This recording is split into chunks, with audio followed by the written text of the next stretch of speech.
The sun was dying again over the Wyoming plains, bleeding crimson and gold across a sky that seemed too vast for any one soul to comprehend.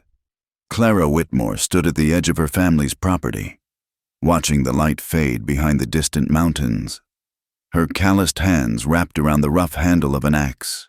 At 22, she had seen more sunsets than she cared to count, each one marking another day of being invisible in plain sight.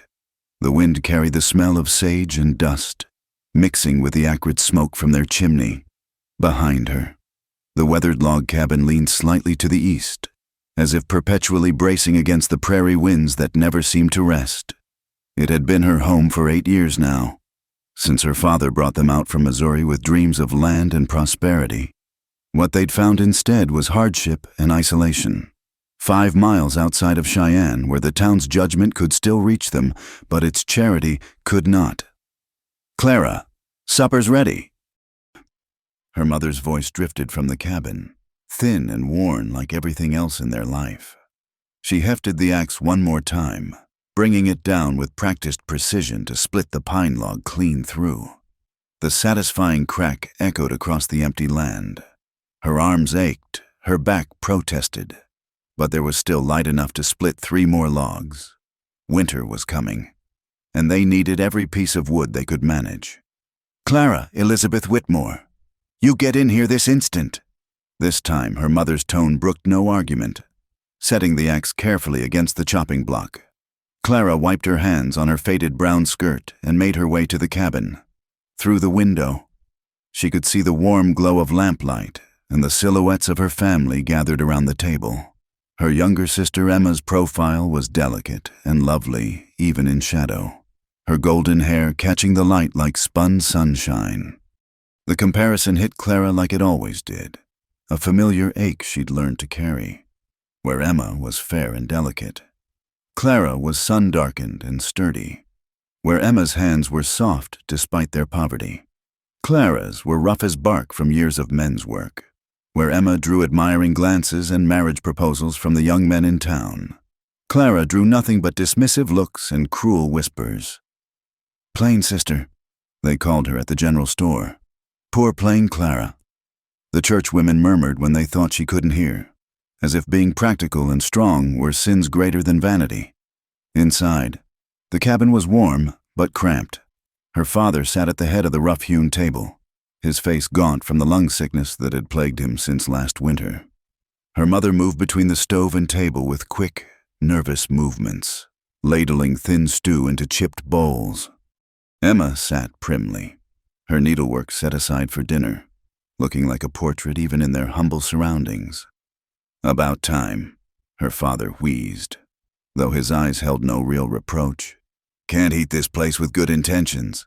"Sorry, Pa." Clara slid into her seat, noting how he winced with each breath. The medicine from town cost more than they could spare, but she'd been setting aside pennies from selling eggs. Maybe by month's end. "Samuel Hutchins came calling today," Emma announced, her cheeks pink with pleasure. "He's asked Pa if he might court me proper." Their mother beamed. "Such a fine young man. His father owns the largest dry goods store in Cheyenne." Clara forced a smile. "That's wonderful. Emma?" And it was. Emma deserved happiness, deserved to escape this hard life. If anyone should have beauty and comfort, it was sweet Emma who still believed in fairy tales despite everything. "He mentioned his brother might be looking for a wife too," Emma added carefully, not quite meeting Clara's eyes. "James is a bit older, but very respectable. Runs the feed store." The cabin fell silent except for the scrape of spoons against bowls. Clara knew James Hutchins, 40 if he was a day, with a paunch from too much whiskey and a mean streak he didn't bother to hide. He'd made his interest known before, usually when deep in his cups, cornering her outside the church with his sour breath and grabbing hands. "I'm content as I am," Clara said quietly. Her father's cough rattled the windows. When it subsided, he fixed her with tired eyes. "You're 22, Clara, not getting younger. Someone needs to tend the ranch," she replied. "Can't do that from town." "Ranch," her mother scoffed gently. 20 acres of scrub and 5 scrawny cattle. But it was theirs, Clara thought fiercely. Every fence post she'd helped drive into the unforgiving ground, every board she'd nailed to keep the wind out, every sunrise she'd greeted with feed bucket in hand. It all meant something. It had to. After dinner, Clara escaped to check on the horses. The small stable was her refuge, smelling of hay and horse and honest work. Their 2 mares, Buttercup and Sage, nickered softly as she entered. "At least you ladies appreciate me," she murmured, running her hands along Buttercup's neck. The mare leaned into her touch, and Clara felt the day's tensions ease slightly. Outside, the first stars were emerging in the darkening sky. She stepped out of the stable and looked up, finding the North Star as she always did, somewhere beyond these plains, beyond the narrow minds of Cheyenne. There had to be more than this, more than being the plain sister, more than pity and proposals from men who saw her as their last resort. The wind picked up, carrying something different tonight. A wildness, a promise, or maybe that was just her imagination, desperate for change. She was about to head back inside when she heard it. Horses, many horses, moving along the river road that wound past their property toward town. Clara shaded her eyes against the last rays of sunset, trying to make out the riders. Her blood chilled when she counted at least a dozen mounted figures, moving with a liquid grace that no town rider could match. Indians. The word whispered through her mind with a mix of fear and fascination. They'd heard rumors for weeks. A band of Lakota had been seen near the Platte River, far from their designated lands. The town had been buzzing with nervous speculation and ugly threats. The riders passed without stopping, shadows against the dying light. But Clara felt something shift in the air. Change was coming to their quiet corner of the world, whether they welcomed it or not. Back in the cabin, she found her family in anxious conference. "Saw them myself from the east window," Emma was saying, her face pale. "Indians, a whole party of them. They're just passing through," Clara said, hanging her shawl on the peg by the door. "Heading toward town, probably to trade." Her father's face darkened. No good can come of it. Those Lakota should stay where the government put them. Clara bit her tongue. She'd heard enough in town to know that where the government put them meant smaller and smaller pieces of land, promises broken as easily as they were made. But saying so would only upset her father further, and his breathing was already labored from worry. "I'll ride to town tomorrow," she offered. "See what news there is. You'll do no such thing," her mother said sharply. "Not with wild Indians about." Wild Indians. As if they were animals rather than people. Clara had seen enough wildness in the good Christian folk of Cheyenne to wonder who was truly civilized, but she kept that thought to herself too. That night, she lay in the bed she shared with Emma, listening to her sister's gentle breathing and her father's rattling cough through the thin walls. Outside, coyotes howled in the distance, their voices carrying across the empty miles. Clara closed her eyes and tried to sleep, but her mind kept returning to those riders in the sunset. There had been something in their bearing, a dignity and purpose that made the petty concerns of town life seem suddenly small. She didn't know then that one of those riders had noticed the small figure by the stable, had seen the way she stood straight and strong despite the dying day. She didn't know that Chaska, war chief of his band at only 28, had filed away the image of the sturdy woman who watched their passing without fear. All Clara knew was that the wind through the gaps in the cabin walls sounded different tonight, like it was bringing change whether she was ready or not. In the darkness, she pressed her work-rough hands together and made a wish on stars she couldn't see.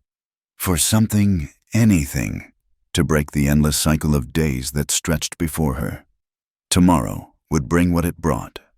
Tonight, she would allow herself to dream of horizons wider than Cheyenne's narrow streets, of being seen as more than the plain sister in Emma's beautiful shadow. The coyotes sang their wild songs, and Clara finally slept, not knowing that her wish was already in motion, carried on prairie wind toward a destiny that would shatter every expectation their small world had ever placed upon her. The market square in Cheyenne had never seen such tension. Clara arrived early that morning, her father's old rifle hidden beneath the wagon seat, though she prayed she'd have no cause to use it. The entire town seemed to vibrate with nervous energy. Men clustering in tight groups with hands resting on gun belts. Women hurrying their children indoors despite the fine September weather. "You shouldn't have come," Mrs. Morrison, the baker's wife, told Clara as she loaded flour sacks into her wagon. "Not with those savages about." Clara bit back her response, focusing on securing her purchases. The prices had gone up overnight. Fear always made merchants greedy. She counted her coins carefully, knowing they'd need every penny for her father's medicine. "Did you hear, Mrs.?" Morrison continued, unable to resist gossip even in her fear. "They're coming to trade, bold as brass, riding right into town like they own the place." The sound of horses interrupted whatever else she might have said. Clara turned to see them entering the square 15 Lakota warriors riding with quiet dignity despite the hostile stares surrounding them. Their horses were magnificent, clearly well-loved and cared for, moving with the same fluid grace as their riders. At their head rode a young man who could only be a chief, though he wore his authority as naturally as his beautifully beaded shirt. His face was strong-featured and calm, dark eyes taking in everything while revealing nothing. When those eyes swept across the square, they paused for just a moment on Clara standing by her wagon. The moment stretched between them, brief as a heartbeat but somehow significant. Then his gaze moved on, and Clara realized she'd been holding her breath. The Lakota dismounted near the trading post, their movements economical and assured. They'd brought pelts, beaver, deer, and what looked like bear, along with intricate beadwork and silver jewelry that caught the morning sun. Despite the town's hostility, several merchants couldn't resist the quality of their goods. Clara finished loading her wagon, but found herself reluctant to leave. She watched from beside the general store as the trading began, noting how the Lakota conducted themselves with patience despite the rudeness they encountered. More than once, she saw townsmen try to cheat them, offering insulting prices for pelts that would fetch 10 times as much in Denver. "Quite a spectacle, ain't it?" Clara startled to find Tom Brennan, one of the ranch hands from the double bar, leering at her. His breath stank of last night's whiskey. "Just folks trying to trade," Clara replied evenly, attempting to step around him. He blocked her path. "Ain't natural. Them being here ought to run 'em off before they get ideas." His eyes traveled over her in a way that made her skin crawl. "Course, you probably don't mind. Heard tell plain girls like you got a taste for savage men when decent ones won't have 'em." Heat flooded Clara's face, but before she could respond, someone else spoke. "The lady is trying to go about her business. Perhaps you should do the same." The voice was deep, accented but clear. Clara turned to find the young chief standing a few feet away, his posture relaxed but ready. Up close, she could see the intelligence in his dark eyes, the way he assessed Brennan as one might evaluate a rabid dog, dangerous but pitiful. Brennan's hand went to his gun. "You talking to me, boy? I am talking to a man who blocks a woman's path." The chief's English was careful but precise. "This is not the action of an honorable person." Several townsmen had noticed the confrontation, hands drifting to weapons.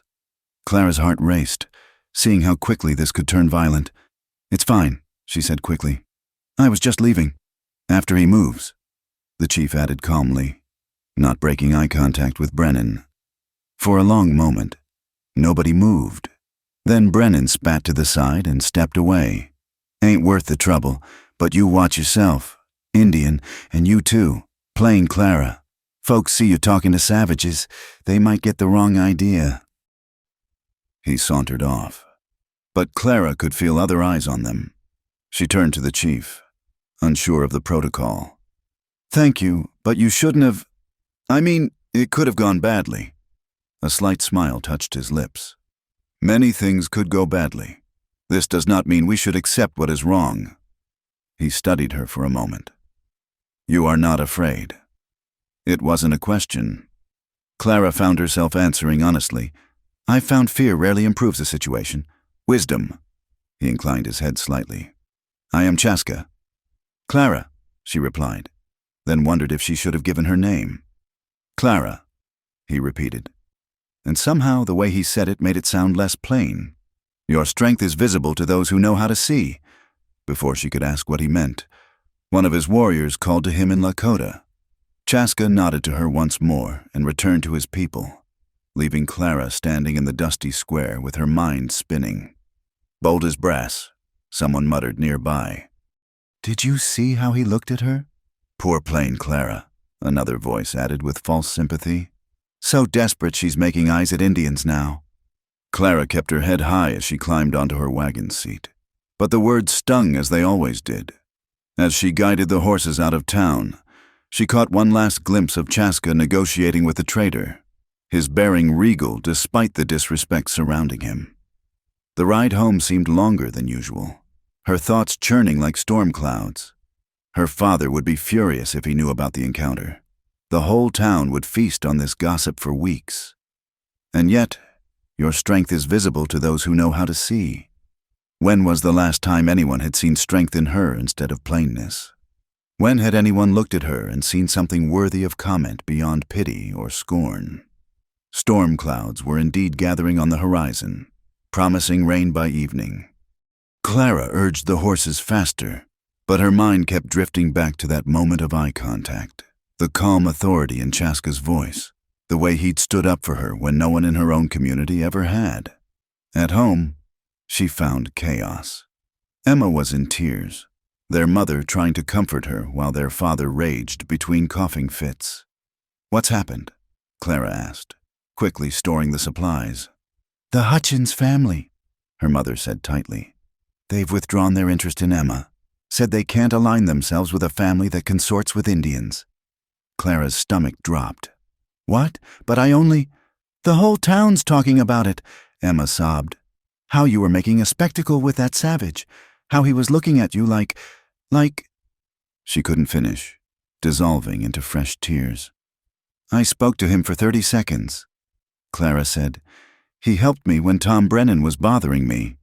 You should have handled Brennan yourself, her father wheezed. Or better yet, been properly chaperoned so he wouldn't have dared. Now look what you've done. Your sister's prospects ruined. The injustice of it burned in Clara's throat.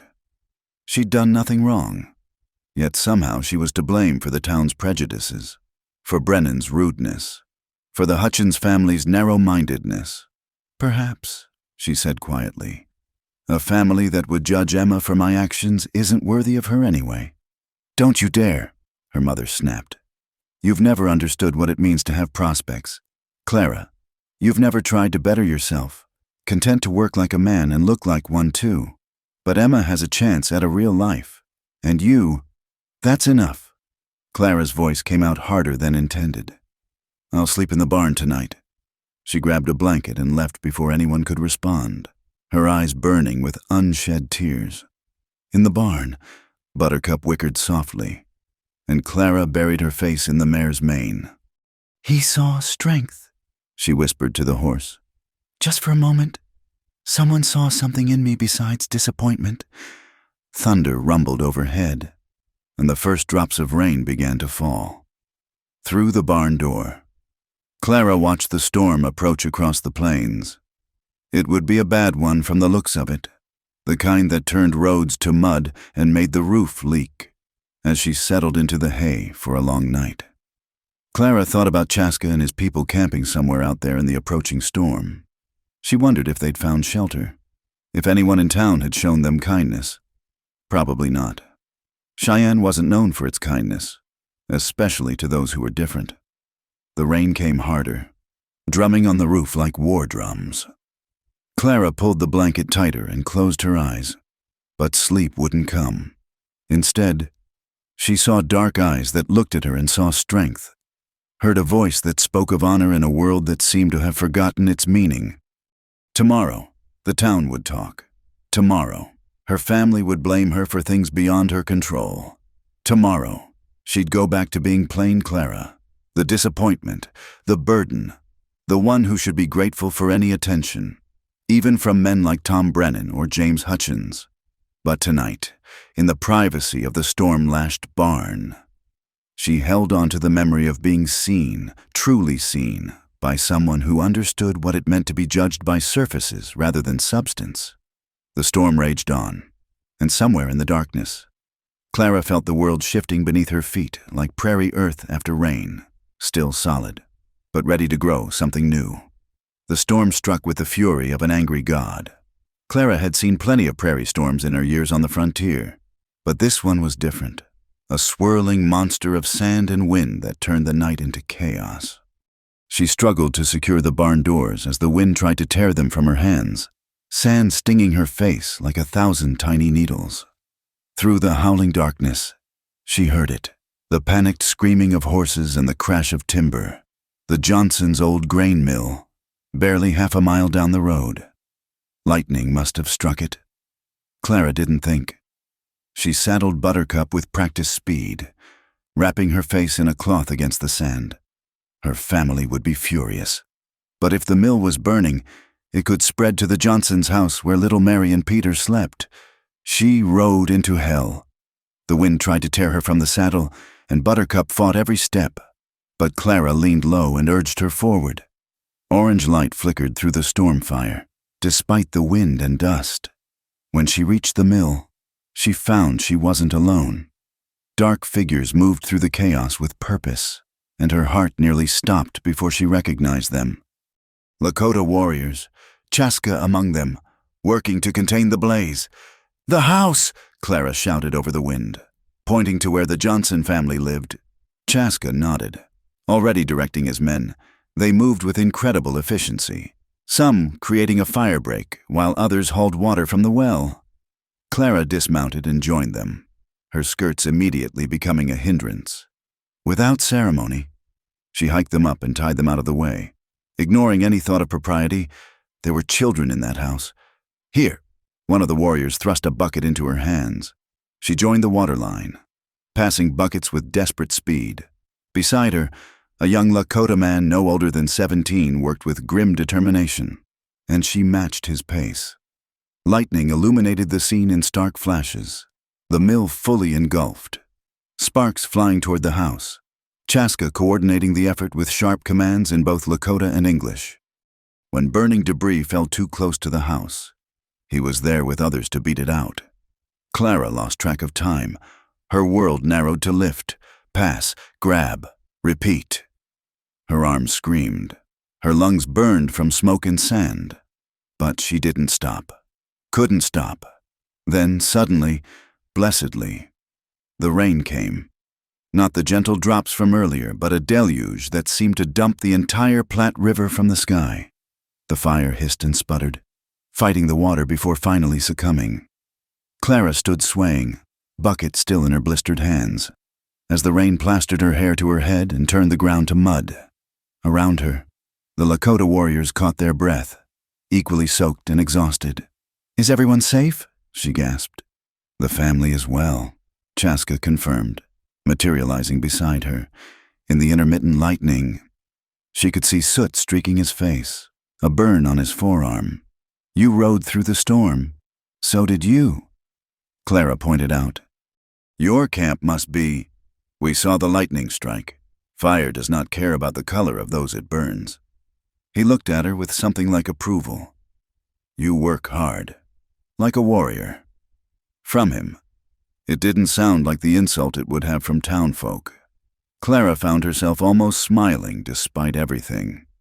The Johnsons emerged from their house. Mr. Johnson, with his rifle lowered sheepishly as he took in his saviors. Mrs. Johnson clutched her children, tears mixing with rain on her face. We're grateful," Johnson managed, clearly struggling between ingrained prejudice and genuine gratitude. "The mill's gone, but you saved our home, our children." Chaska inclined his head. "Neighbors help neighbors." "We ain't neighbors," Johnson said, but there was no heat in it, only confusion. "Tonight we are," Clara said firmly.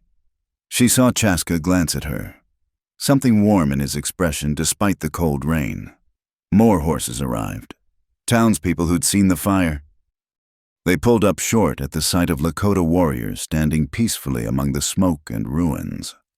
Clara watched their faces cycle through confusion, suspicion, and reluctant acknowledgement. "What in the blazes happened here?" Sheriff Patterson demanded. Johnson explained, gesturing to the warriors. "They saved us. All of them. And Clara, too." Patterson's gaze found Clara, taking in her muddy, bedraggled state, her skirt still tied up scandalously. "That's so, Miss Whitmore?" "The fire would have taken the house without their help," Clara said. She met his eyes steadily, daring him to make something of it. The sheriff chewed his mustache, clearly torn. "Finally." He nodded curtly to Chaska. "The town's obliged."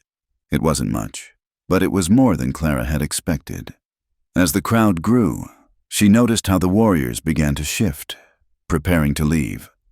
She understood gratitude was temporary, and who knew what morning might bring.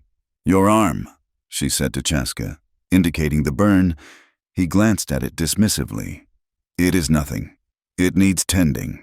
She made a decision. "I have salve at home. It's not far." His warriors tensed, and she realized how her offer might sound, a white woman inviting an Indian man to her home in the night. The scandal would be enormous. "I'll tend it here," she amended quickly. "Someone bring medical supplies from the Johnson's house." Mrs. Johnson, still clutching her children, nodded and hurried inside. The rain was lessening to a drizzle, the storm moving east as quickly as it had come. While they waited, Chaska studied Clara. "You are not what they say you are." "What do they say?"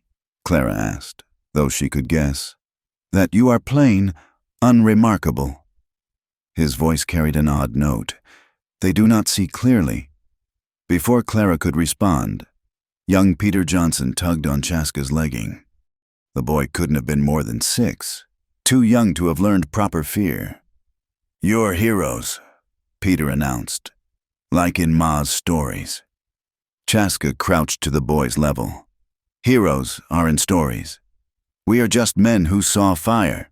Still heroes," Peter insisted with childhood certainty. "Mrs. Johnson returned with bandages and salve, shooting her son an embarrassed look, but Clara noticed she didn't pull him away from Chaska.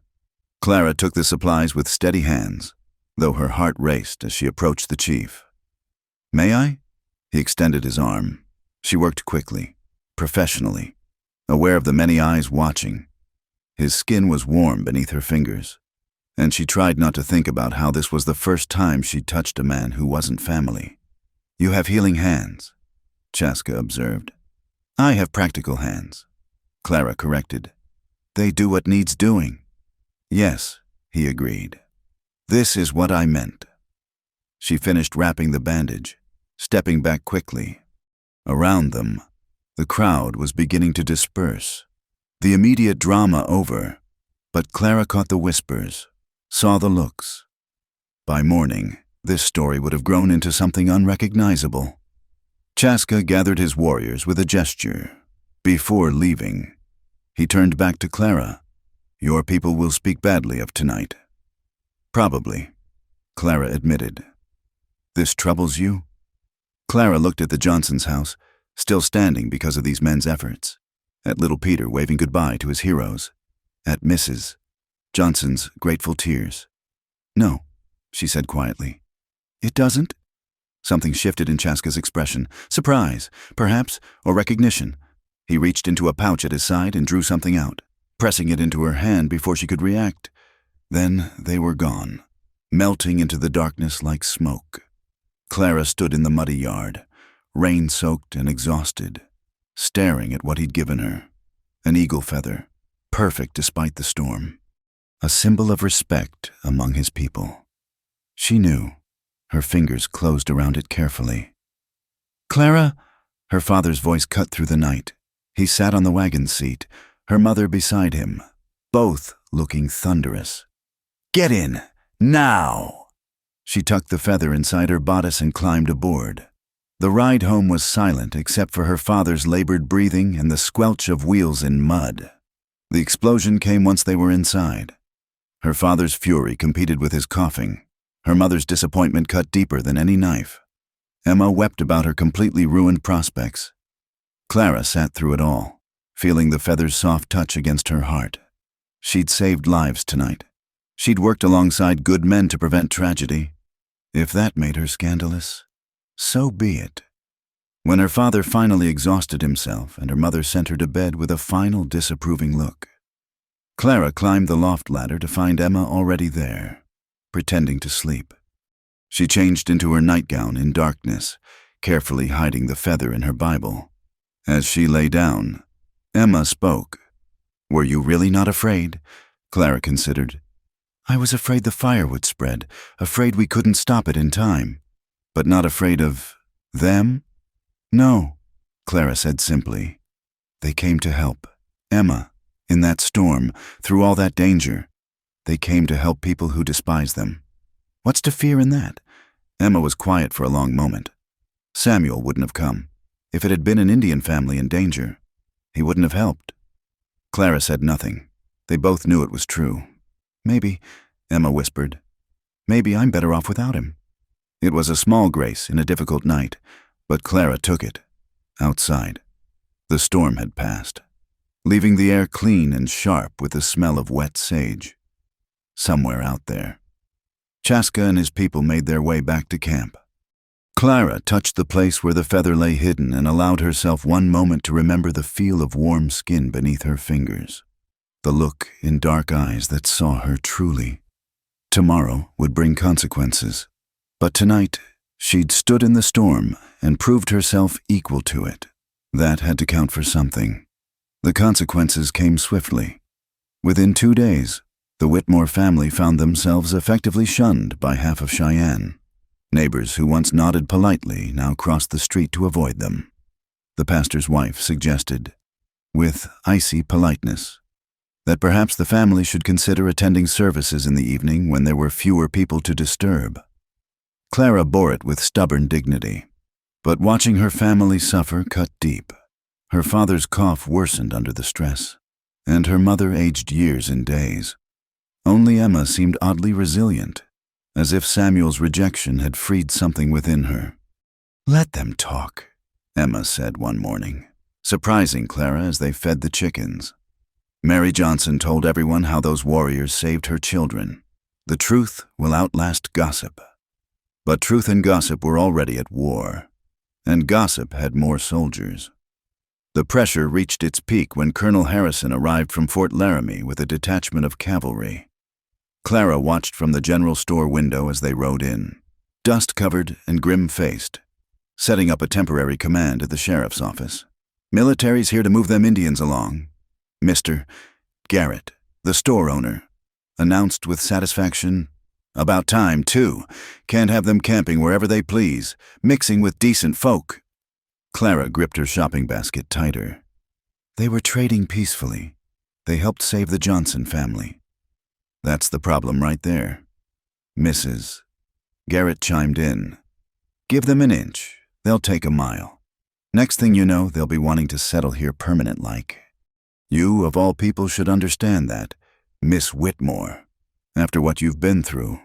"What I've been through," Clara said carefully, "is watching good men risk their lives for strangers who hate them." The store fell silent. Mr. Garrett's face reddened. "I think you'd better take your custom elsewhere, Miss Whitmore. We don't serve Indian lovers here." Clara left with her head high but her heart sinking. Without Garrett's store, they'd have to travel 15 miles to the next town for supplies. It was a blow they could hardly afford. That evening, she found the eagle feather in her Bible and held it up to the fading light. Such a simple thing, yet it had cost her family so much. She should destroy it, pretend the whole incident never happened, try to repair their standing in town. Instead, she carefully returned it to its hiding place. A knock at the door interrupted her thoughts. Clara opened it to find Sheriff Patterson, hat in hand. "Miss Whitmore, mind if I come in?" Her parents sat stiffly as the sheriff explained the situation. The military wanted the Lakota moved immediately. There'd been reports of missing cattle, suspicious fires, all the usual accusations that surfaced whenever Indians were near. "Thing is," Patterson said, rubbing his neck. "I've been sheriff here 8 years. Never had trouble with Lakota traders before, but folks are riled up, and the colonel's not interested in my opinions." "What does this have to do with us?" Clara's father wheezed. "Well, there's talk that your daughter's been friendly with them. Some hotheads are saying she's been passing information, maybe even helping them steal cattle." He raised a hand at their protests. "I don't believe it, but the colonel wants to question her." Clara's blood chilled. Military questioning was no gentle matter. "She's done nothing wrong," her mother said fiercely. "I know that, but if she doesn't appear voluntarily, they'll come for her. Better to get it done proper-like." Patterson looked genuinely uncomfortable. "I'll be there too. Make sure things stay civilized." Clara found her voice. "When?" "Tomorrow morning, early." After he left, the family sat in stunned silence. Then her father spoke, his voice rough with more than illness. "This is my fault. I brought us to this godforsaken place. Thought we could build something. Now look what's happened. Pa, don't. You should have stayed in Missouri, found a proper husband, lived a proper life." He wouldn't meet her eyes. "Instead, you're here, about to be questioned like a criminal because you dared to show human kindness." It was the closest to approval he'd ever given her actions, and it came wrapped in regret. That night, Clara barely slept. She rose before dawn, dressed in her best clothes, which weren't much, and pinned her hair severely back. If she must face this accusation, she'd do it with dignity. But when she stepped outside to check the animals one last time, her heart stopped. Chaska stood by the barn, barely visible in the pre-dawn darkness. "You should not be here," Clara whispered urgently. "The soldiers—" "I know." His voice was calm as always. "We are leaving. The soldiers give us no choice. But I would not go without speaking to you." Clara glanced toward the house, then stepped closer. "I'm to be questioned today. They think I've been helping you steal cattle. The cattle that went missing were taken by white men, Tom Brennan and others. They drove them south 3 nights ago." His eyes held hers. "I tell you this, though you cannot use it. They would not believe you." "How do you know?" A slight smile. "We are hunters. Tracking is not difficult." Clara felt tears threaten. This man and his people were being driven away while the real thieves remained free. The injustice of it burned. "I'm sorry," she said, "for all of this. You have nothing to apologize for. You stood with us in the storm. You saw us as men, not monsters." He reached into his pouch again, withdrawing something. "The feather I gave was for respect. This is for remembrance." He held out a small bundle wrapped in soft leather. Clara took it with trembling hands, feeling something solid within. "Do not open it now," he cautioned. "Later, when you need strength." "Chaska." She didn't know what to say. "Thank you" seemed inadequate. "Goodbye too final." He stepped back. "Be careful with the soldiers. Tell them truth, but protect yourself. Your family needs you." "Will I—" She stopped, unable to voice the question. "The world turns in circles," he said softly. "What seems like an ending may be a beginning." Then he was gone, vanishing into the gray dawn like mist. Clara clutched the bundle and hurried inside, hiding it with the feather just as her mother came down the stairs. The questioning was worse than she'd imagined. Colonel Harrison was a hard man with eyes like chips of flint, unmoved by Patterson's attempts to keep things civil. He hammered at her with questions. Where had she met the Indians? What had they discussed? Had she visited their camp? Did she know their plans? Clara answered truthfully. They'd met in town, spoken briefly. She'd never been to their camp, knew nothing of their plans. She said nothing of the dawn visit or Chaska's revelation about the cattle. "You expect me to believe," Harrison said coldly, "that a savage gave you an eagle feather just for helping put out a fire? I expect you to believe the truth. Colonel," his face darkened, "young woman, you're walking on dangerous ground.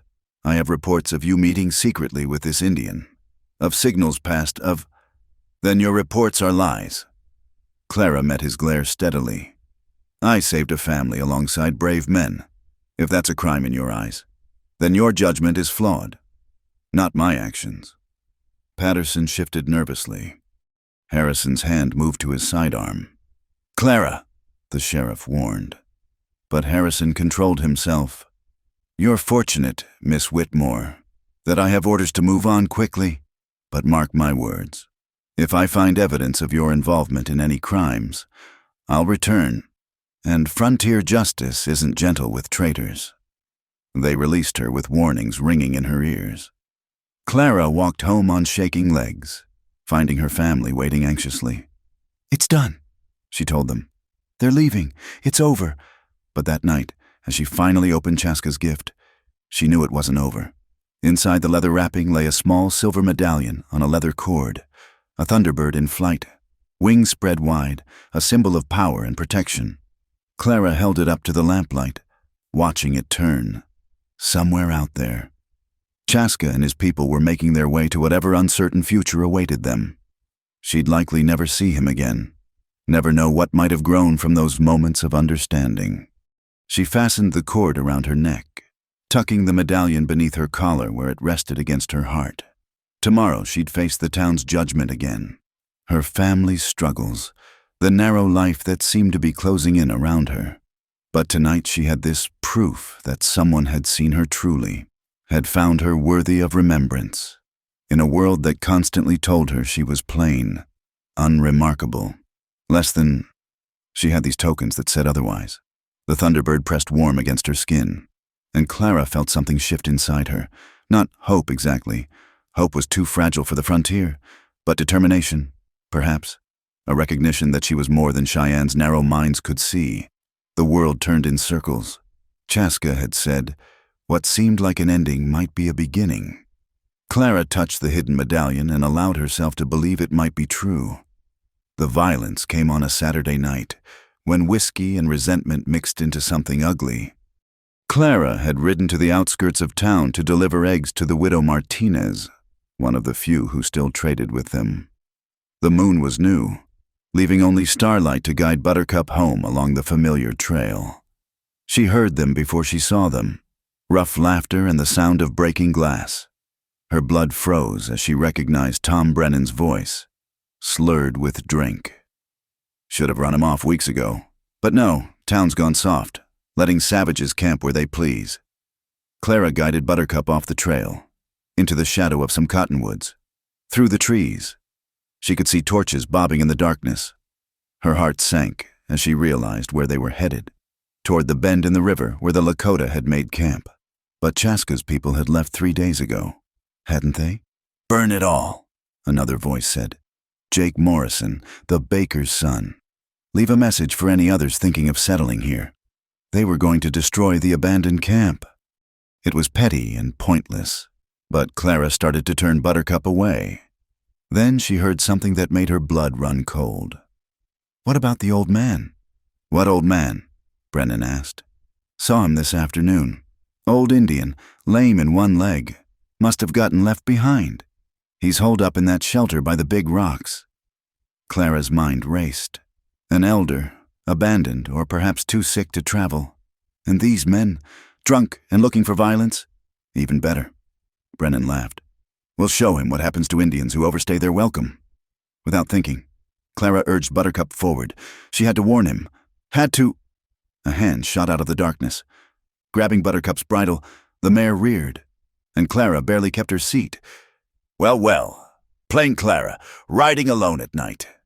Brennan's face leered up at her in the torchlight. That's dangerous, Missy. All sorts of bad men about. Let go of my horse, Clara said, fighting to keep her voice steady. Or what? You'll get your Indian friends to help? Jake Morrison circled around to her other side. 5 men total. She counted, all armed, all drunk. They're gone, Clara said. You know they're gone. But you're here, Brennan said. Riding toward their camp in the dark, meeting a lover, perhaps? The other men laughed. Clara's hand inched toward the rifle in her saddle scabbard. But Brennan saw the movement. None of that now. He yanked the rifle away, tossing it aside. Boys, I think Miss High and Mighty needs a lesson in proper behavior. Clara kicked out, catching him in the shoulder. and Buttercup broke free. But Jake Morrison lunged forward, dragging Clara from the saddle. She hit the ground hard, rolling to her feet just as hands grabbed her arms. "Feisty one," someone laughed. No wonder the savage liked her.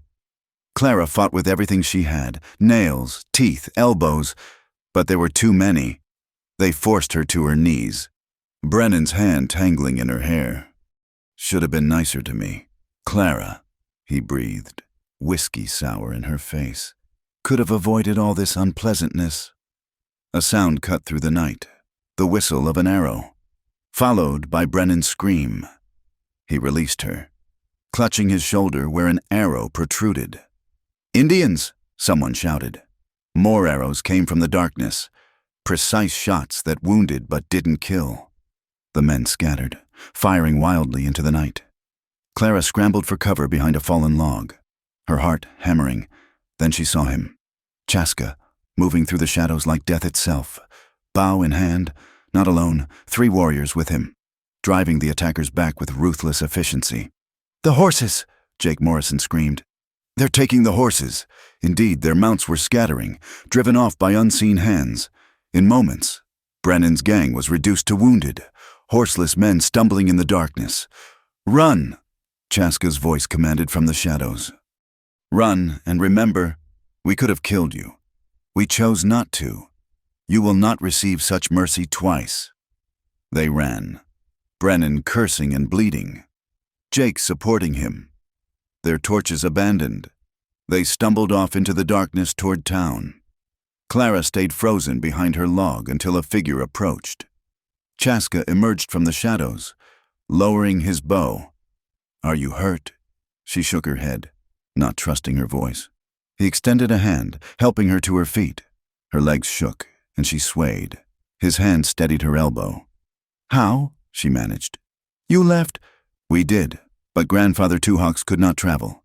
His spirit prepares for its journey. We could not leave him to walk alone." His face was grave. "We watched from the hills, saw you riding, saw them." Clara's mind spun. "They'll come back, with the soldiers." "Yes, we must move Grandfather tonight." He studied her torn dress, her scraped hands. "You risked much to warn us." "I couldn't let them—" Her voice broke. The reality of what had almost happened crashed over her, and she started to shake. "You are safe," Chaska said quietly. "They will not touch you again." "But you're not safe. None of you are. When they tell their story, they will say they were attacked unprovoked. Yes." His jaw tightened. "This is why we must go. All of us. Tonight." Clara heard the regret in his voice. An old man's last days would be spent running because of hatred. "I'm sorry," she whispered. "No." His voice was firm. "You stood between evil and innocence. This is not something to apologize for." One of his warriors approached, leading Buttercup.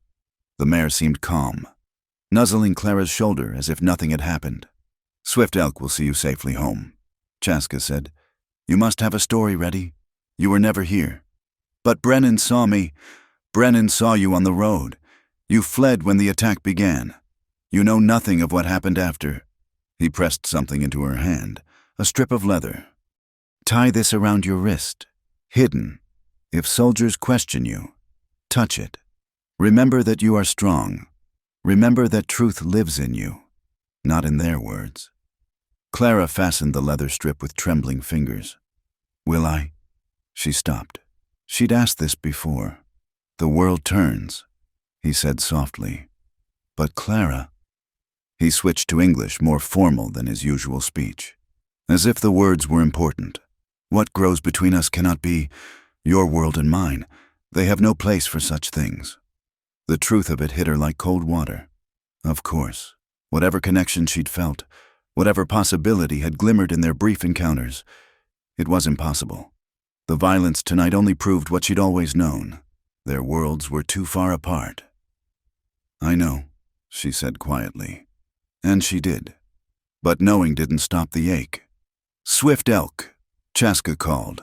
The warrior appeared silently. "Guard her well." He turned to go, then paused. Your strength saved a life tonight, perhaps more than one. This matters more than the pain that follows." Then he was gone, melting back into the darkness to help his people flee once again. The ride home was silent except for the horses' hooves and the distant howl of coyotes. Swift Elk was a ghost beside her, there but invisible. When the lights of her family's cabin came into view, he stopped. "You are home," he said in accented English. "Be well, brave woman." Before Clara could respond, he vanished into the night. Clara stabled Buttercup with shaking hands, concocting her story. She'd gone to deliver eggs, seen torches and heard shooting, fled home. Simple, believable. Inside, her family was awake. Worried. "Where have you been?" her mother demanded. "It's past midnight." Clara told her story, keeping her voice steady.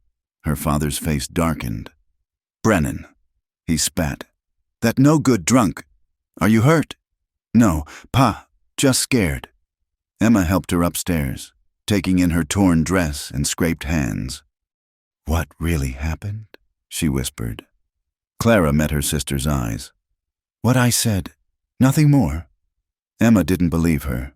Clara could tell, but she didn't push. Some truths were too dangerous to share, even between sisters. Later, alone in the dark. Clara touched the leather band around her wrist and the hidden medallion at her throat. By morning, Brennan would have the whole town in an uproar. The soldiers would return. There would be questions, searches, maybe worse, but an old man would die peacefully with his people, not at the hands of a drunken mob. That had to count for something. She thought of Chaska's words. What grew between them could not be. She'd known it, had always known it. But for a few brief moments spread across these difficult weeks, she'd felt seen, valued, understood. That would have to be enough. The coyotes sang their wild songs to the stars, and Clara finally slept, her fingers wrapped around the leather band that reminded her she was strong. That truth lived in her regardless of what tomorrow might bring. Dawn brought chaos to Cheyenne. Clara woke to the sound of horses thundering past their cabin, heading toward town. Through the window, she could see dust clouds and the glint of military brass. The federal troops had returned in force. By the time the Whitmore family reached town for Sunday services, the streets were packed with soldiers. Tom Brennan held court outside the church, his arm in a sling, spinning tales of unprovoked savage attacks. Jake Morrison stood beside him, adding embellishments with each telling. 20 of them, at least. Brennan was saying, "Came at us like demons while we were checking on the Harris property. If we hadn't fought them off, no telling what violence they'd have brought to town." Clara kept her face neutral as she passed, but Sheriff Patterson caught her eye. His expression was troubled. Inside the church, whispers flew like startled birds. The congregation split into factions, those calling for immediate retaliation and those counseling caution. Reverend Thompson tried to preach peace, but his words fell on hearts hardened by fear and lies. After the service, Colonel Harrison himself approached the Whitmore family. Clara's stomach clenched. "Miss Whitmore, I heard you were on the road last night when the attack occurred." "Yes, sir. I was returning from delivering eggs." The lie came smoothly, practiced. "And you saw nothing? Heard nothing useful?" Clara touched the hidden leather band at her wrist, drawing strength. "I saw torches. Heard shooting. I fled immediately." Harrison's eyes narrowed. "Interesting. Mr. Brennan says he saw you near the incident." "I was on the road." Clara repeated. "When I heard violence, I ran. Any woman alone would do the same." "Indeed." He studied her for a long moment. "We'll be searching every homestead in the area. The savages who did this will be found and punished." After he left, Clara's father gripped her arm. "Tell me you weren't involved in whatever happened last night." "I told you what happened, Pa." His eyes searched hers. Then he nodded slowly. "See that it stays that way." The week that followed was torture. Soldiers searched every farm, questioned every settler. They found nothing. Chaska's people had vanished like smoke, but the town's fear crystallized into something harder. meaner. The breaking point came when the soldiers arrested Marcus Freeman, the black farrier who'd traded with the Lakota. The charge was conspiracy, based on nothing more than Brennan's accusation that he'd seen Freeman talking to suspicious Indians. Clara watched from Garrett's store window. She'd been forced to apologize and grovel to regain shopping privileges as they dragged Freeman away. His wife collapsed in the street. Keening. "Serves him right, Mrs." Garrett said with satisfaction. "Never did trust him. Birds of a feather, you know." Something snapped inside Clara. "Mr. Freeman is a good man. He's lived here 5 years. Never caused trouble." "Good men don't consort with savages, Mr." Garrett interrupted. "You'd best remember that. Miss Whitmore, your family's on thin ice as it is." That night, Clara made a decision. She couldn't let Freeman suffer for crimes he didn't commit, but speaking up would destroy her family entirely. She found her answer in an unexpected place. Mary Johnson, the woman whose children had been saved from the fire, approached her after Freeman's arrest. "This isn't right," Mary said quietly. "Marcus didn't do anything wrong. The whole town's against him." Clara replied, "Not the whole town." Mary's chin lifted. "Some of us remember who really saved our families that night. Some of us are tired of lies." A plan formed. If Clara couldn't speak publicly, perhaps others could. Over the next 2 days, Mary quietly gathered allies. The Johnsons, of course. Widow Martinez, who'd seen Brennan's gang riding out that night, drunk and armed. Even Samuel Hutchins's younger sister, Alice, who'd always been kind despite her family's prejudices. The impromptu town meeting happened at sunset, in the church where Reverend Thompson agreed to mediate. Colonel Harrison attended, clearly irritated at being summoned by civilians. Mary Johnson spoke first, her voice shaking but determined. "The night of the fire, Lakota warriors saved my children. They risked their lives for people who hated them. That's not the action of savages." Widow Martinez went next. "I saw Tom Brennan and his friends riding toward the river that night, armed, drunk. Whatever happened, they went looking for trouble." One by one, voices rose. Not many, but enough. Alice Hutchins stunned everyone by revealing that her brother Samuel had heard Brennan bragging about running off the Indians' horses and stealing supplies to sell. "You're believing the word of women and Mexicans over decorated soldiers?" Brennan snarled. "I'm believing facts over whiskey-soaked lies," Sheriff Patterson said firmly. He'd been silent until now, but Clara saw resolve in his weathered face. "Colonel, I've kept the peace here for 8 years. Freeman's no more guilty than I am, and frankly, Brennan's story has more holes than Swiss cheese." The room erupted, shouting, accusations, chairs scraping. Through it all, Clara stayed silent, but she caught Mary Johnson's eye and nodded her gratitude. Harrison restored order with a pistol shot into the ceiling. "Enough. Without concrete evidence, I cannot hold Freeman. He'll be released. As for these allegations against Mr. Brennan, bring me proof or stay silent." It wasn't justice, but it was something. Freeman walked free that night, and Brennan's influence diminished, though his hatred burned hotter. Clara thought that might be the end of it. She was wrong. 3 nights later, she woke to orange light flickering through her window. Fire, but not close, across the valley, where the Johnson farm stood. "No," she breathed, scrambling for her clothes. Her family was already awake, her father struggling to dress despite his weakness. "You stay here," Clara told him firmly. "Emma, keep him home. Ma, come with me." They rode hard toward the flames, joined by others who'd seen the fire, but they were too late. The Johnson barn was fully engulfed, the house starting to catch. "My children!" Mary Johnson screamed, held back by her husband. "Peter's still inside." Without thinking, Clara plunged toward the house. The heat was incredible, smoke blinding. She dropped to her knees, crawling, calling Peter's name. She found him in the back bedroom, unconscious from smoke. Clara dragged him out, her lungs burning, just as the roof began to collapse. Hands pulled them both to safety, her mother and Alice Hutchins. faces streaked with soot and tears. Peter coughed, breathed, lived. Mary Johnson sobbed over her son while her husband fought the spreading flames. It was hopeless. The barn was gone. The house would follow. Then, impossibly, help arrived. Not from town. From the hills. Clara, still gasping for breath, saw them first. Lakota warriors. At least a dozen, appearing like ghosts with blankets and tools. Leading them, unmistakable even through smoke-stung eyes, was Chaska. They formed a bucket brigade with brutal efficiency, beat at flames with wet blankets, created fire breaks. Townspeople worked beside them without question, in the face of fire. Prejudice burned away. Clara found herself next to Chaska, passing buckets in a familiar rhythm. "You came back," she gasped between passes. "We never left completely," he replied. "Some things are worth the risk." It took hours, but they saved the house. The barn was ash, but the family had shelter.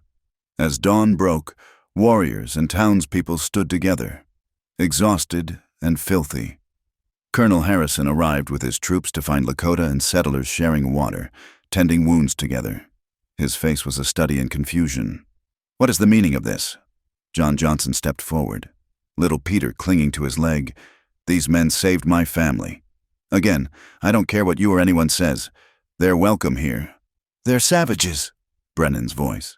He sat on his horse at the edge of the crowd, and Clara saw with cold certainty his boots were muddy. His clothes smelled of kerosene. "Tom Brennan," Sheriff Patterson said slowly. "Where were you tonight?" "Home, sleeping, like decent folk." But Alice Hutchins stepped forward. "I saw you, Tom, you and Jake Morrison, riding past my window 2 hours before the fire started." The crowd's mood shifted, ugly now, but directed differently. Brennan's hand went to his gun, but soldiers were already moving. "Mr. Brennan," Harrison said coldly, "you'll come with us. There are questions to answer." As they led Brennan away, Chaska caught Clara's eye. So much passed between them in that look, relief, understanding. And yes, the painful knowledge that this changed nothing fundamental. But for this moment, in the dawn light with ash in the air and her community's divisions laid bare, Clara felt something she'd never expected. Hope. Not for herself and Chaska. That dream was still impossible. But for the chance that hearts could change. That truth could triumph over lies. That courage could bridge the gap between worlds. The leather band at her wrist reminded her she was strong. The medallion at her throat reminded her she was seen. And now, watching warriors and settlers tend each other's wounds, she dared to believe she wasn't alone in wanting something better. The world turned in circles. Perhaps it was finally turning toward justice. The moon hung full and silver over the prairie, transforming the grassland into an ocean of light and shadow. The joint celebration had been Mary Johnson's idea, a harvest dance to thank all those who'd helped save her family.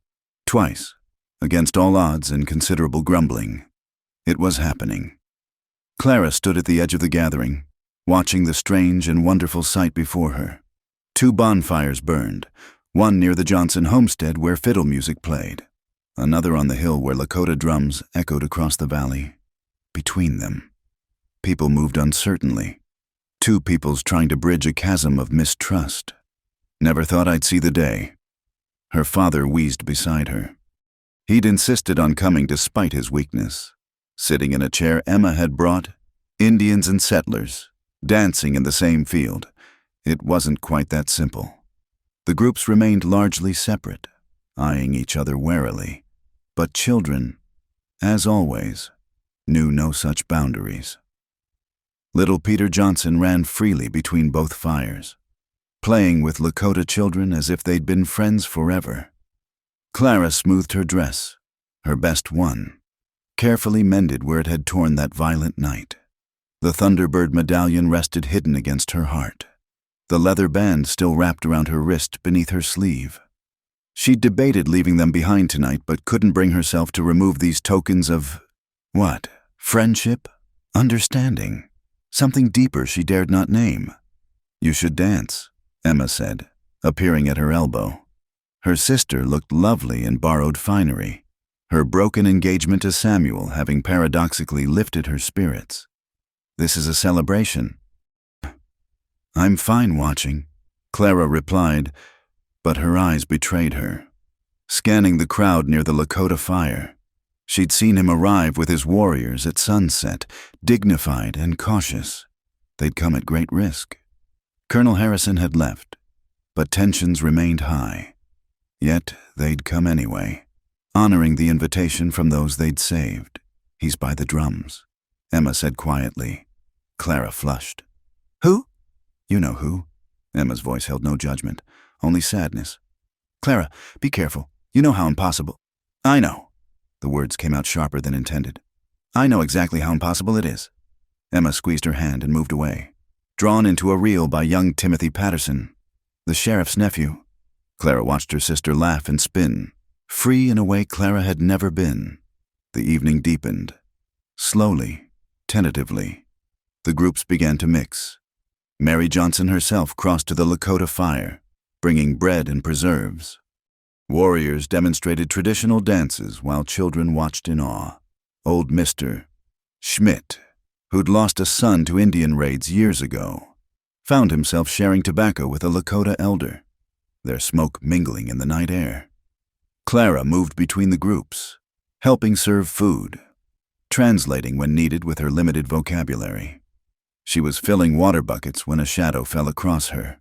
"You work too hard," Chaska said. "This is meant to be a celebration." She straightened, acutely aware of how plain she must look beside the beautifully dressed Lakota women. "Old habits. Come." He gestured toward the space between the fires where dancers moved. "Dance with me." Clara's heart stopped. Around them, conversations faltered. To dance together, in full view of everyone? "I don't know your dances," she said weakly. "Then I will teach you." His eyes held hers, serious and challenging. "Unless you fear what they will say." There it was, the test. All evening she'd watched, helped, served, safe on the edges as always. Plain Clara, useful but unremarkable, but he was offering her a chance to step into the light, to claim something for herself regardless of consequences. "Clara, no!" her mother hissed from nearby, but Clara was already moving, placing her work-roughened hand in his. The touch sent lightning through her, as it had that night he'd bandaged his wound. The space between the fires seemed vast as an ocean. Every eye followed them, some hostile, some shocked, some oddly approving. Chaska led her to where the drumbeat met fiddle music in an awkward but strangely harmonious blend. "Listen to the rhythm," he said quietly. "Feel it in the earth. Dancing is just walking with the heartbeat of the world." He began to move. Nothing wild or savage as the stories claimed, but measured, dignified steps that followed the drums. Clara tried to follow, clumsy at first, hyper-aware of watching eyes. "Don't think," Chaska murmured. "Just feel." Something shifted. The drums seemed to sync with her heartbeat, the fiddles with her breath. Her feet found the pattern, her body remembering rhythms older than borders or prejudice. They moved together in the space between worlds. Neither fully Lakota nor settler dance, but something new. Plain sister mocked for years. Chaska said softly, echoing words from another life. "Until the Lakota chief chose her for a midnight dance." But his eyes said she wasn't plain. In his gaze, she saw herself reflected not as the town saw her. Work-worn, sun-damaged, unremarkable, but as he did, strong, brave, beautiful in the way of prairie wildflowers that survive drought and wind. Others began to join them in that middle space. Alice Hutchins dancing with Swift Elk, looking scandalized and delighted. John Johnson attempting steps with a patient Lakota grandmother. Even Sheriff Patterson, awkward but determined, moving to the merged rhythms. It wasn't perfect, it wasn't even graceful, but it was real, two peoples trying, however clumsily, to find common ground. The dance ended, but Chaska didn't release her hand immediately. "Walk with me," he said quietly. Clara glanced at her parents. Her father's face was unreadable, her mother's tight with worry. But Emma nodded slightly. and that was enough. They walked to the edge of the firelight, where darkness provided a thin veil of privacy. The prairie stretched endless before them, silver-touched and vast. "This cannot last," Chaska said finally. "You know this." "I know." Clara's throat tightened. "Tomorrow, maybe the next day, the anger will return, the fear. My people must move on. The soldiers allowed this night, but patience is thin." He turned to face her fully. "But tonight exists. This moment exists." "Is it enough?" Clara asked, voicing the question that had haunted her. "These moments, when we know they can't become more." Chaska was quiet for a long time. "My grandmother told me once that some flowers bloom for only one night. Does this make their beauty less real? Their fragrance less sweet?" Clara felt tears threaten. "I'm not beautiful. I'm not—" He stopped her words with a gentle finger to her lips. "You see yourself through their eyes. I see you through mine. A woman who faces storms, who stands between violence and innocence, who bridges worlds with courage." His hand moved to cup her cheek. "This is beauty that lasts longer than any flower." She leaned into his touch, allowing herself this one moment of weakness. Or perhaps it was strength, the courage to take what joy existed even knowing it was temporary. "I wish," she began. "No." His voice was firm but kind. "No wishes, no regrets, only this." In the distance, someone started a new song, a melody that somehow married Lakota and settler traditions into something hauntingly beautiful. They stood together in the darkness, her hand in his, watching their peoples attempt what seemed impossible. "I have something for you," Clara said suddenly, reaching for the Thunderbird medallion. "I should return this. You'll need— Keep it." He closed her fingers around the silver. "Let it remind you that you were seen, that you are seen, that somewhere, always, someone knows your true worth." A shout from the fires, not alarm but summons. The evening was winding down, reality creeping back. "I must go," Chaska said. "My people will leave at dawn." "Will I?" Clara stopped. She'd asked this question too many times already.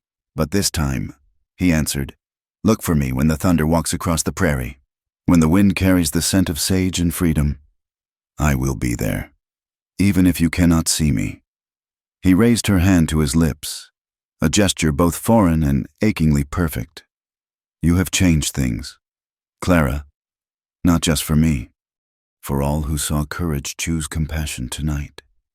Then he was walking back to the fires, to his people, to his separate world. Clara stood alone in the darkness, hand still warm from his touch, heart simultaneously full and breaking. Emma found her there later, tears silent on her cheeks.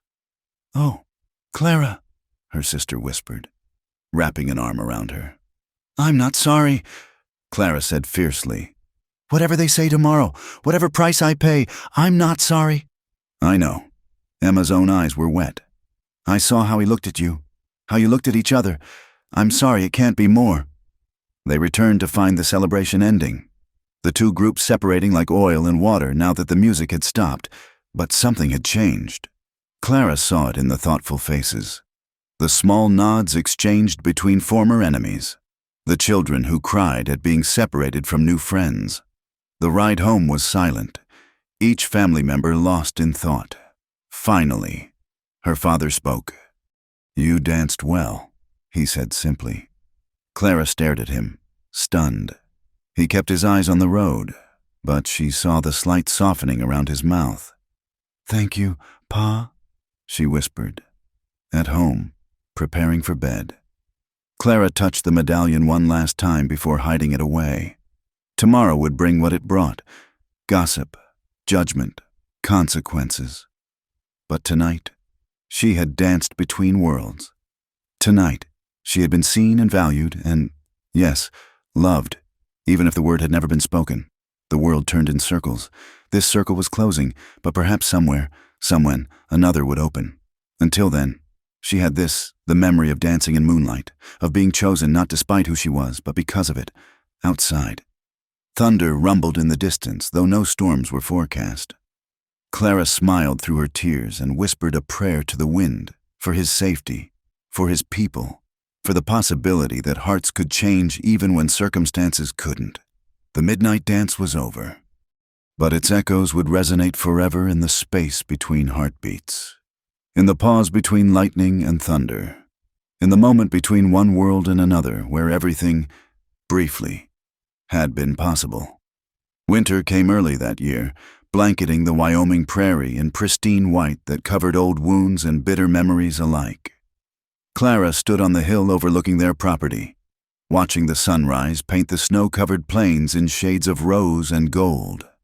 6 months had passed since the midnight dance.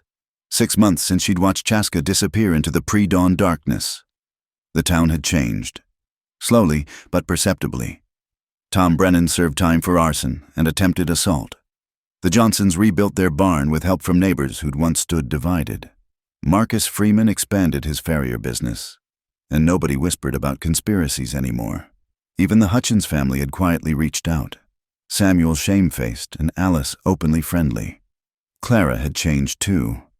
Where once she'd accepted being invisible, now she walked with quiet confidence. The Thunderbird medallion still rested against her heart, hidden but ever present, reminding her that she had been truly seen. Her rough hands and sun-weathered face no longer seemed like failures, but badges of honest work and courage. "Letter for you," Emma called from the cabin door. Clara's heart leaped as it always did at mail time, though logic told her Chaska couldn't write to her even if he wanted to. Still, she hurried inside, stomping snow from her boots. Emma handed her an envelope with unfamiliar handwriting. The return address made Clara's breath catch. Fort Robinson, Nebraska. With trembling fingers, she opened it. "Miss Whitmore, I am Swift Elk, who you may remember. I write this through the missionaries' help. Chief Chaska asked me to send word when spring comes to the Lakota lands. He says the thunder will walk early this year across the prairie. He says those with courage might witness its passing at the place where 3 rivers meet, when the moon is new in the month of melting snow. He says some circles close only to begin again. With respect, Swift Elk." Clara read it 3 times before the meaning sank in.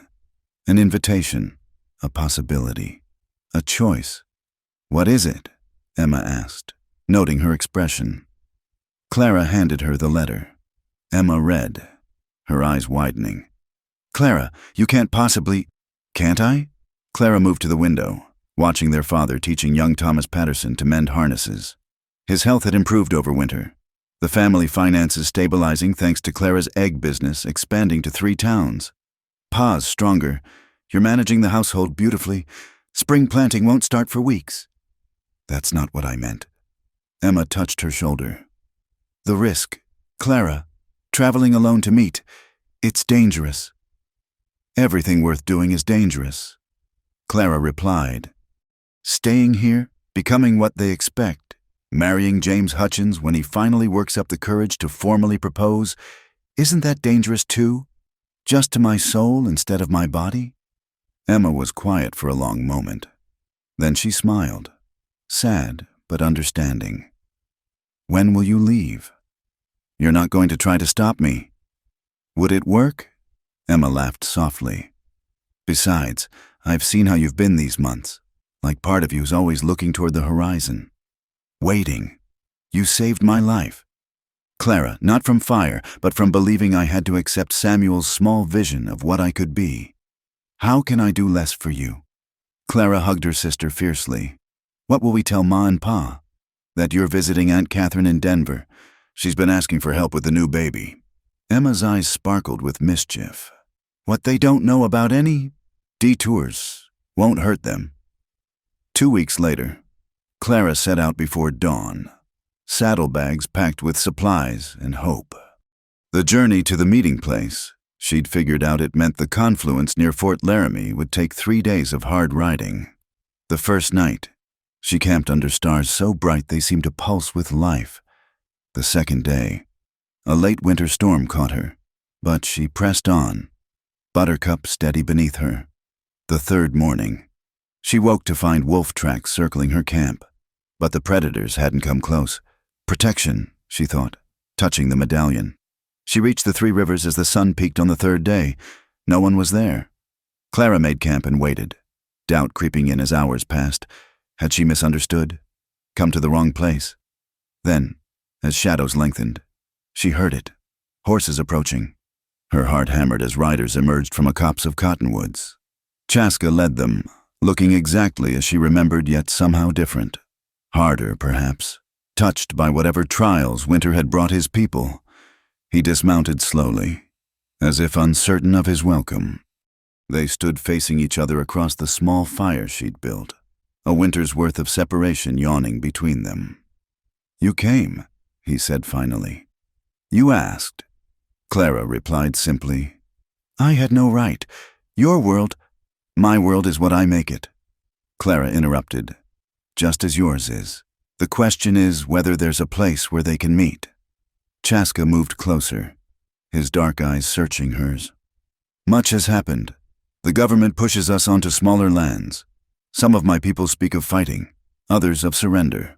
I am caught between, trying to find a path that preserves who we are without destroying ourselves. And yet you asked me to come, because you understand standing between worlds," he said. "Because in all the confusion and loss, the memory of you remained clear. A woman who sees with honest eyes, who bridges differences with courage." "I'm still just Clara," she said. "Plain Clara from Cheyenne." "No." He reached out, fingers ghosting across her cheek. "Never plain. Never just anything." The touch broke something in both of them. Clara found herself in his arms, months of separation dissolving. He smelled of smoke and leather and freedom, and she breathed him in like salvation. "I cannot offer you an easy life," he said against her hair. "My people face uncertain times. You would be an outsider among us as I am among your people. There would be hardship, danger." "Stop!" Clara pulled back to meet his eyes. "I've lived with hardship. I've faced danger. What I can't face is a life half-lived, always wondering what could have been. Your family will survive. Emma's stronger than anyone knew. Pa's health is improving. They'll mourn my choice, but not my loss. I'm not dying, just choosing a different life." She took a breath. "The question is whether your people would accept me." Chaska smiled then, the expression transforming his face. "Swift Elk has spoken of nothing but the brave white woman who fought fires and faced down violent men. Grandmother White Dove insists any woman who can make me write letters must possess powerful medicine. You have allies you don't yet know." "Then," Clara's voice trembled, "is it possible? Really possible?" "Nothing is certain," Chaska admitted, "but spring comes even after the harshest winter. Seeds find ways to grow in the most unlikely ground." He cradled her face in his hands. "If you're willing to try, so am I." Clara thought of the life waiting in Cheyenne, predictable, safe, slowly suffocating. Then she looked at this man who saw her truly, at the vast prairie stretching endlessly under the spring sky, at the chance for something extraordinary. "Yes," she said, "yes to all of it, to difficulty and joy, to being between worlds, to growing something new from unlikely ground." His kiss was answer enough, gentle yet passionate, carrying promises too deep for words. When they parted, both were breathless. "Come," Chaska said. "There are ceremonies to be observed, introductions to make, and Clara," he smiled, "welcome home," as she mounted Buttercup to follow him toward his people's camp. Clara touched the Thunderbird medallion one last time. She thought of the girl who'd stood chopping wood that autumn evening, invisible and resigned to her fate. That girl could never have imagined this moment, choosing love over convention, courage over comfort, an uncertain future over a suffocating certainty. The sun began its descent, painting the sky in magnificent purples and golds. Behind her lay everything familiar. Ahead waited challenges she couldn't yet imagine, but riding beside Chaska, seeing the way his people's camp appeared like a promise on the horizon, Clara felt more herself than she ever had. She wasn't plain Clara anymore. She wasn't the disappointment, the burden, the one who should be grateful for scraps of affection. She was Clara, who danced between worlds, who chose her own path, who loved fearlessly despite the odds. The Thunderbird had brought her through storm and trial to this moment. Now it was time to spread her own wings and soar. As they rode toward the camp, toward her new life, toward all the uncertain tomorrows that awaited, Clara whispered a prayer of gratitude to the prairie wind. For sometimes the greatest act of courage isn't facing what others impose upon us, but choosing who we truly are meant to be. The world had turned in its great circle, and Clara had turned with it, finding at last the place where her heart could be whole. Not an ending, but a beginning. Not a loss, but a transformation. And in the vast Wyoming sky, the first stars emerged like promises, lighting the way home. Thank you for listening to this Wild West love story. If you've journeyed with Clara and Chaska to this moment, we'd love to hear where you're listening from. Leave a comment below and let's connect across the miles, just as our characters connected across cultures. Don't forget to subscribe to the From Wild West channel and share your thoughts about Clara's choice. Did she make the right decision? What would you have done in her place? Your insights make these stories come alive for our entire community.